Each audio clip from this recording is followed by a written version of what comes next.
नमस्कार, आप सभी का बिहार उदय न्यूज़ के डिजिटल प्लेटफॉर्म पर स्वागत है। दोस्तों, आज हम बात करने वाले हैं बिहार में जो उपचुनाव हुआ है तरारी, रामगढ़, बेलागंज, इमामगंज। और अब बात करने वाले हैं आज खासकर हम जिस सीट को लेकर, वो सीट है रामगढ़ की सीट।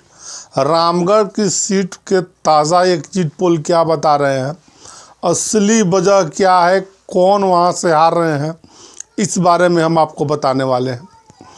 इससे पहले हम आगे बढ़ें, एक प्यारा सा रिक्वेस्ट कि अगर आप चैनल पर नए हैं तो चैनल को सब्सक्राइब कर दीजिए, बेल आइकन दबा दीजिए, जिससे आपको आगे की जानकारी मिलता रहे। दोस्तों, आप सभी को मालूम होगा कि 13 नवंबर को रामगढ़ में चुनाव हुआ, उपचुनाव हुआ बिहार विधानसभा का।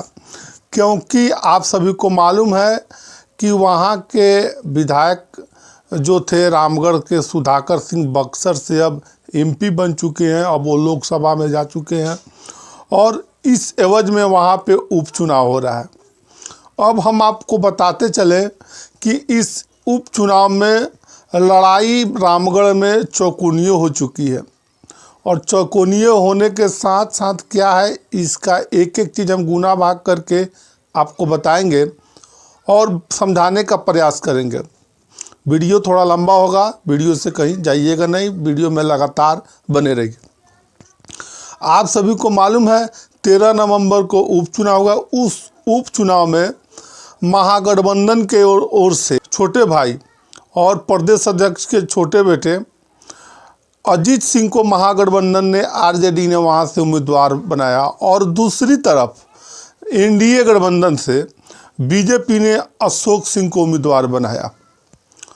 आप सभी को मालूम है लड़ाई अब वहाँ पे जनसुराज ने सुशील सिंह कुशवाहा को उम्मीदवार बनाया, उस बारे में भी चर्चा करेंगे। और एक और वहाँ पे जैसे वहाँ के लोगों से हमारी बात हो रही है, एक नई जानकारी निकल कर आई है कि वहाँ बीएसपी ने वहाँ पे खेला करने का प्रयास किया है। और जो जनसुराज के जो वोट है, हो सकता है बीएसपी के पास भी कुछ चला गया हो। इस चीज़ में के बारे में भी बताएंगे। तो आप सभी को मालूम है कि गठबंधन ने उम्मीदवार बनाया है, महागठबंधन ने सुधाकर सिंह के भाई, छोटे भाई अजीत सिंह को। और वहाँ पे लड़ाई राजपूत वर्सेस राजपूत हो गई है। और वहाँ पर कुशवाहा की संख्या भी अच्छी खासी है। और वहाँ से जनसुराज ने अपने उम्मीदवार सुशील सिंह कुशवाहा को बना दिया है। वहाँ से सुशील सिंह कुशवाहा और कुशवाहा बिरादरी का वोट काटने में कामयाब हो गए हैं। और दूसरी तरफ एक और उम्मीदवार है बीएसपी के, हाँ सही सुना आपने, हाथी छाप के अमिका सिंह की, जो बीएसपी के उम्मीदवार हैं 2020 के विधानसभा चुनाव में वो दूसरे नंबर पर रहते, मात्र 189 वोटों से वो चुनाव हारे थे। देखिए, आप सभी को मालूम होगा कि कुछ वोट वहाँ पर जनसुराज ने कुशवाहा का काटने का प्रयास किया है, कुछ मुस्लिमों का वोट काटा है, कुछ यादवों का वोट काटा है।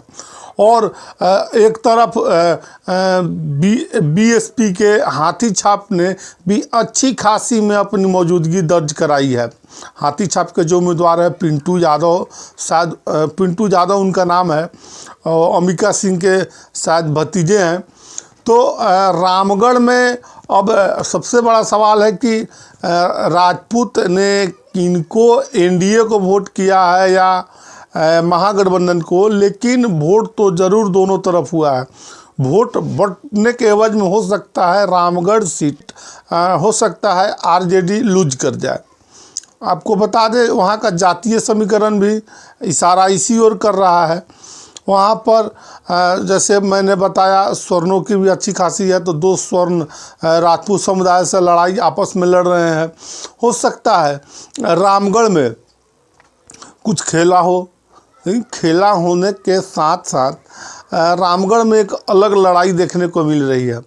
और दोनों गठबंधन ने अपनी ताकत झोंक दी और ताकत झोंकने के साथ साथ वहाँ देखो होइएगा कि नीतीश कुमार जी की सभा हुई, सम्राट चौधरी की सभा हुई, विजय कुमार सिन्हा की सभा हुई, दूसरी तरफ तेजस्वी यादव की लगातार ताबड़तोड़ रैलियाँ हुई, रोड शो भी हुआ वहाँ पर। तो लगता है थोड़ा बहुत जो बड़े मार्जिन से चुनाव हार रहे थे आरजेडी, और जो अंदर खाने से जो हमको विस्फोटक सूत्रों के हवाले से जो खबर मिल रही है उसके हिसाब से अब मार्जिन थोड़ा कम हुआ है। लेकिन ये सीट जातिगत और तमाम आंकड़े हमको बता रहे हैं, पॉलिटिकल एक्सपर्ट भी बता रहे हैं कि इस सीट पर बीजेपी के अशोक सिंह आगे निकल रहे हैं अभी तक के तमाम एग्जिट पोलों में और बिहार उदय न्यूज़ के एग्जिट पोलों में भी। हमारी बात भी हुई वहाँ के लोगों से, तो स्थानीय लोगों ने भी बताया है कि नहीं, इस बार लड़ाई चारों तरफ है। एक तरफ जनसुराज से है, दूसरी तरफ महागठबंधन से है और तीसरी तरफ बीजेपी से है, चौथी तरफ जो हाथी छाप के कैंडिडेट हैं, बहुजन समाज पार्टी के कैंडिडेट हैं, बीएसपी के कैंडिडेट हैं, उन सब के बीच लड़ाई हुई है। अब तो आने वाला समय बताएगा ऊँट किस करवट बैठता है। लेकिन रामगढ़ से जो जानकारी अभी ताज़ा अपडेट निकल कर आ रही थी कि रामगढ़ में लड़ाई अब फंसी हुई है और इस सीट पर तमाम गुना आंकड़े के बाद लग रहा है कि इस सीट पर बीजेपी के अशोक सिंह जीत दर्ज करेंगे।